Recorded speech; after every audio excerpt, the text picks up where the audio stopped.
Bismillah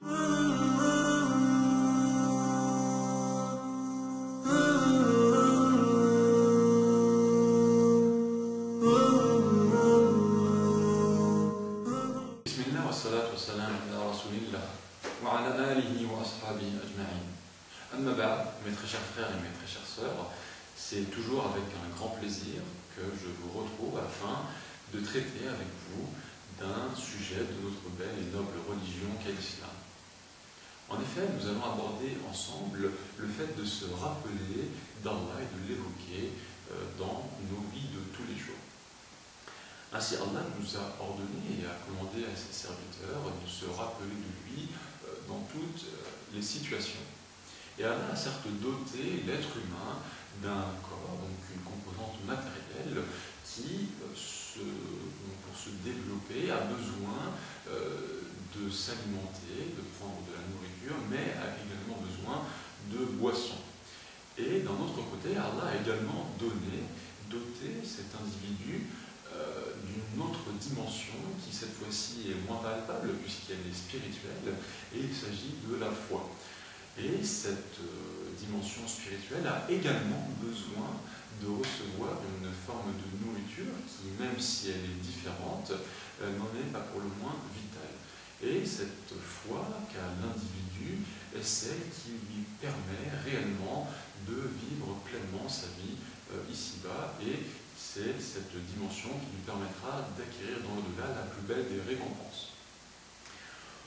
Aussi, il se peut que nous trouvions des individus autour de nous ou dans d'autres sociétés qui, certes, se sont vus attribuer de très nombreux biens matériels, des biens d'ordre matériel, mais qui n'ont pas eu accès, de par la grâce d'Allah, à cette satisfaction interne, à cette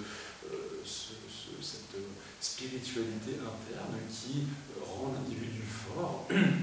Eh bien, sachez que cette dimension qui leur fait défaut est certes cause, source de nombreux maux et de nombreux méfaits parmi eux. C'est ainsi que l'on verra des maladies d'ordre psychologique, d'ordre mental, mais également le nombre de suicides augmenter chez de tels individus. L'homme est ainsi constitué pour faire en sorte de se poser des questions quant à sa vie sur Terre, par rapport à son existence, par rapport à ses origines.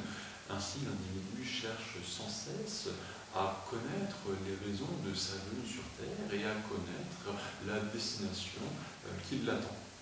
Et viennent s'ajouter à ces questionnements d'autres facteurs tels que l'angoisse, la peur, qui sont tout à fait naturels, où l'individu se retrouve confronté à des difficultés d'ordre personnel, d'ordre conjugal, professionnel, à la peur, la maladie, parfois à l'insécurité. Eh bien, toutes ces questions sont effectivement des choses qui sont inhérentes à la nature même de l'homme. Et c'est pourquoi, afin de faire face à de telles difficultés et d'y répondre au mieux, Allah a fait descendre la révélation sur son messager et sur les prophètes qui lui ont précédé, sallallahu alayhi wa sallam. Et c'est par le biais de cette révélation que l'homme peut apprendre à connaître, mieux cerner sa nature et également à découvrir quels sont les remèdes infaillibles qui lui permettront justement d'avoir une belle vie ici-bas et dans l'au-delà. Allah a ainsi décrit cette approche dans la sourate 17, le verset numéro 82, en disant « Nous faisons descendre du Coran ce qui est une guérison et une miséricorde pour les croyants. Cependant, cela ne fait qu'accroître la perdition des injustes. Ainsi, le Coran est une guérison pour les cœurs et permet à l'individu de mener une vie sereine. » Dans un autre verset, Allah a également affirmé que le fait de se détourner de son rappel, de son évocation, est certes une source de mal et qu'elle conduit, donc que ce détournement conduit à mener une vie ici-bas pleine de gêne. Et c'est pour cela qu'Allah a dit dans la sourate Taha, versets 121 à 126, « Tous deux, en parlant d'Adam et d'Ève, en mangèrent. Alors leur apparut leur nudité. Ils se mirent à se couvrir avec des feuilles du paradis. Adam désobéit à son Seigneur et il s'égara. Son Seigneur l'a ensuite élu, agréé son repentir et l'a guidé. Il dit, descendez d'ici, Adam et Ève. Vous serez tous, avec vos descendants, ennemis les uns des autres. Puis, si jamais un guide vous vient de ma part, quiconque suit mon guide ne s'égarera ni ne sera malheureux. Et quiconque se détourne de mon rappel mènera certes une vie pleine de gêne. Et le jour de la résurrection, nous l'amènerons aveugle au rassemblement. Il dira, ô mon Seigneur, pourquoi m'as-tu ressuscité aveugle alors qu'auparavant je voyais? Dieu lui dira, de même que nos signes, nos enseignements t'étaient venus et que tu les as oubliés, ainsi aujourd'hui tu es oublié. Donc le fait de se rappeler Allah, de l'évoquer, voilà ce qui peut constituer pour nous la clé du succès. Et dans un autre verset, il est dit expressément que le fait de se détourner d'Allah, c'est également choisir le diable, Shaitan, comme compagnon.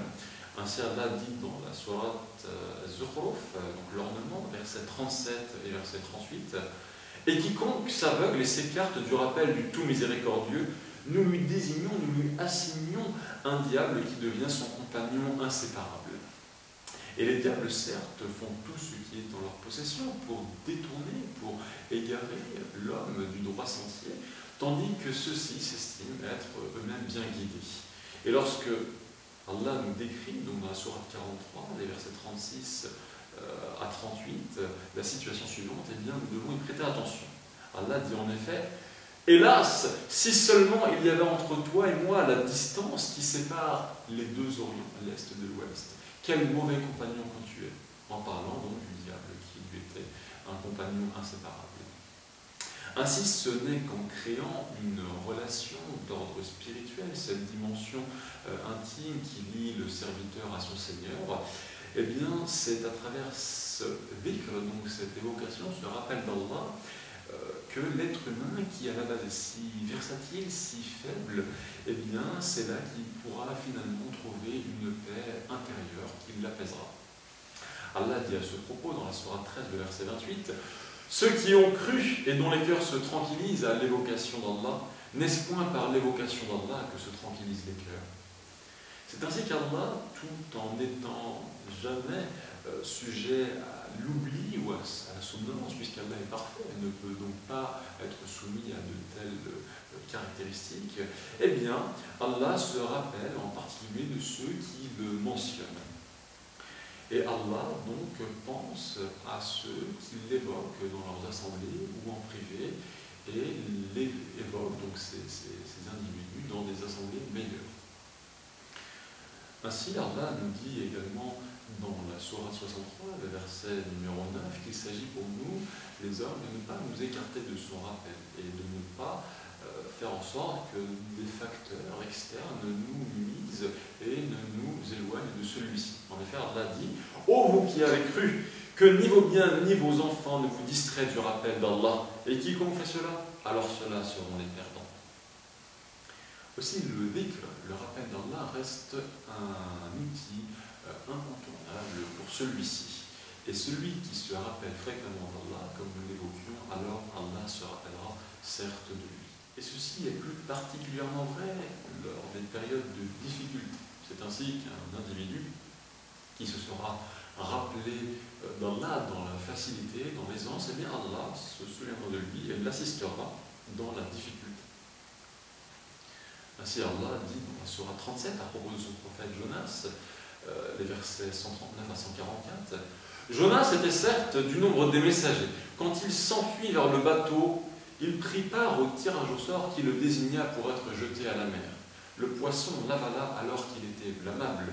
S'il n'avait pas été parmi de ceux qui glorifient Allah, il serait certes demeuré dans son ventre jusqu'au jour de la résurrection. » Aussi les exégètes du Coran, ceux qui en ont fait l'explication, eh bien on dit à propos de ce verset qu'il fallait comprendre par là que si Jonas n'avait pas été de ceux qui glorifiaient Allah auparavant, eh bien, il n'aurait pas pu sortir de cette situation et serait resté donc dans le ventre, prisonnier dans le ventre de la baleine, jusqu'au jour de la résurrection.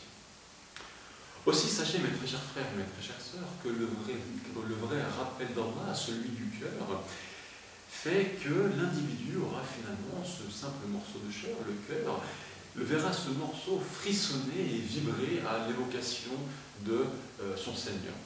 C'est pour cela qu'Allah dit dans la sourate numéro 8 de verset numéro 2, Les vrais croyants sont ceux dont les cœurs frémissent quand on mentionne Allah. Et quand ces versets leur sont récités, cela fait augmenter leur foi. Et ils placent leur confiance en leur Seigneur. Dans un autre verset, il est dit dans la sourate 57, le verset numéro 16, « Le moment n'est-il pas venu pour ceux qui ont cru que leur cœur s'humilie à l'évocation d'Allah et devant ce qui est descendu de la vérité, c'est-à-dire le Coran, et de ne point être pareil à ceux qui ont reçu le livre avant eux. Ceux-ci trouvèrent le temps long et leur cœur s'endurcir, et beaucoup d'entre eux sont des pervers. » Aussi, ce n'est pas un hasard, ce n'est pas le fruit d'un hasard ou du hasard, si Allah a mentionné de manière régulière son rappel dans le Coran. Ainsi, Allah a dit dans la sourate 39, verset numéro 23, « Dieu a fait descendre le plus beau des récits, un livre dont certains versets se ressemblent et se répètent.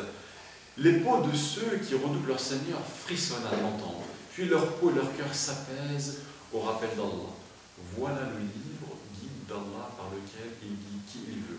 Mais quiconque Allah égare, alors il n'y a personne pour le guider. Il n'y a point de guide. » Aussi nous demandons à Allah qu'il l'inscrive parmi ses serviteurs qui se souviennent fréquemment de lui et qui l'évoquent en privé, mais également en public. Nous demandons à Allah qu'il nous accorde de la réussite dans ce bas monde et dans l'au-delà.